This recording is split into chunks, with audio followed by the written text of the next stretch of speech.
Well, I've done three. Now, here comes number four, Paranormal Activity 4. But is it really that bad, or am I just going to have to give this film some good old fashioned Big D justice? Well, I'd say very unlikely. Watch this review and find out. Big D's Entertainment Rankings and Reviews.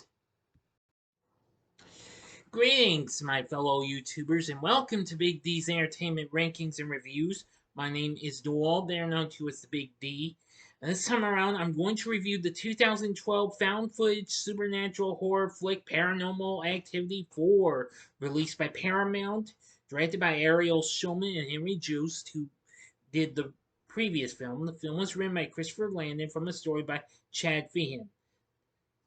The film features Kay Fenderson, who starred in the first film and had, well, small appearances in the previous two.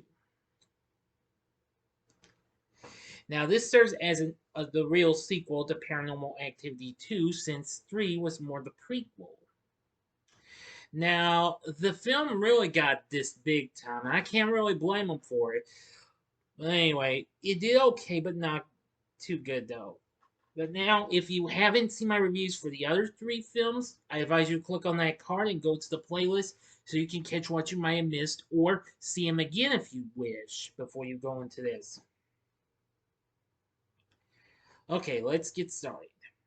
On October 9th, 2006, Christy Ray and her husband Daniel were killed by her demon-possessed sister Kay, who then abducts Christy's one-year-old son Hunter. The police are still unable to find Kay and Hunter, and in November 2010, Alex Nelson is living in a wealthy suburb of Henderson, Nevada, with her father Doug, and mother Holly and little brother Wyatt. Alex records footage with a laptop webcam before Alex and her best friend Ben set up cameras all over the house after many strange occurrences, which escalate into several cars parked outside a neighbor's house, and objects such as chandeliers, kitchen knives, the family car, and garage doors becoming sentient. The neighbor has a son, Robbie, who stays at the Nelsons' home while his mother is hospitalized. Wyatt tells Alex about Robbie's imaginary friend Toby, and Alex finds Robbie in a closet saying he doesn't like you watching us. Wyatt also tells Alex and Ben about meeting him, revealing a green symbol on his back identical to an ancient Hittite symbol, one that would prepare a victim for a demonic possession. They learn that the possession ritual requires a virgin blood sacrifice. It is then revealed that then Robbie's mother is actually Katie. Wyatt is told by her that he and Robbie were adopted and that his other family needs him back. He urges when an unseen, unheard presence about his real name, declaring, "I'm not Hunter." As the month progresses, there are even more odd activities, such as Wyatt going in a trance and levitating Alex. One night, a possessed Katie sneaks into the house and tells Wyatt she'll wait until he is ready. Alex tries to show her parents the footage, but has been mysteriously erased. Now for the ending. You know the procedure. 5 seconds to stop this video. Go to the description box below. Fast forward to the time below. If you've seen the movie already, continue.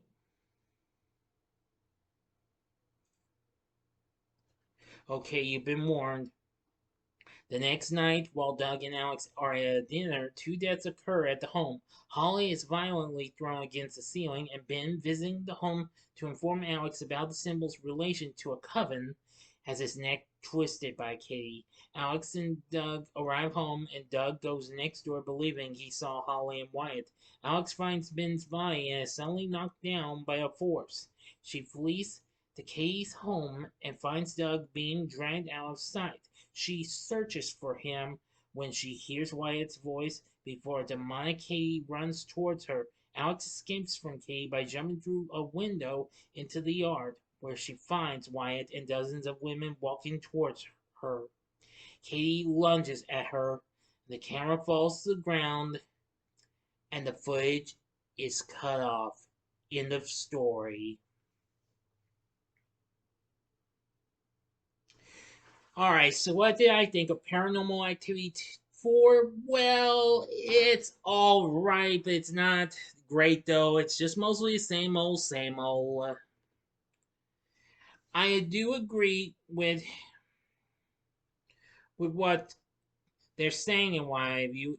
Rotten Tomatoes says while it does manage to bring a few more screams out of the franchise's surprisingly durable premise, the film provides fans of the series with dismayingly diminishing returns. Yes, that is true. Well, it does have some pretty good scares in one of it, but yeah.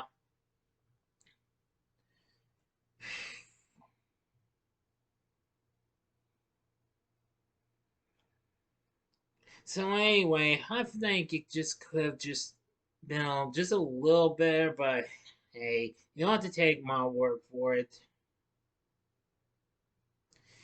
Anyway, now aside from Katie Featherston as Katie, we have Catherine Newton as Alex, Matt Shively playing Ben, Aidan Lovekamp as Wyatt or Hunter, Bray Allen as Robbie, Stephen Dunham as Doug, and Alexandra Lee as Holly.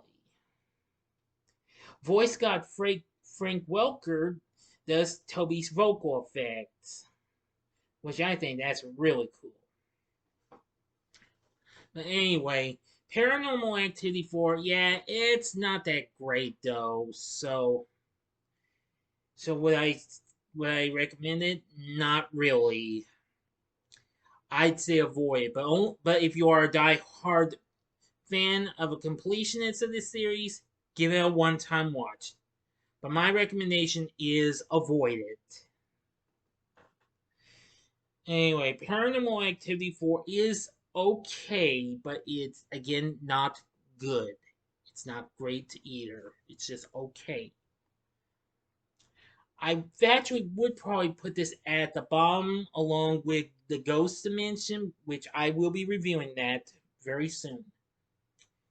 So anyway, I'd say avoid it unless you are a hardcore completionist, and if you are, give it a one-time watch.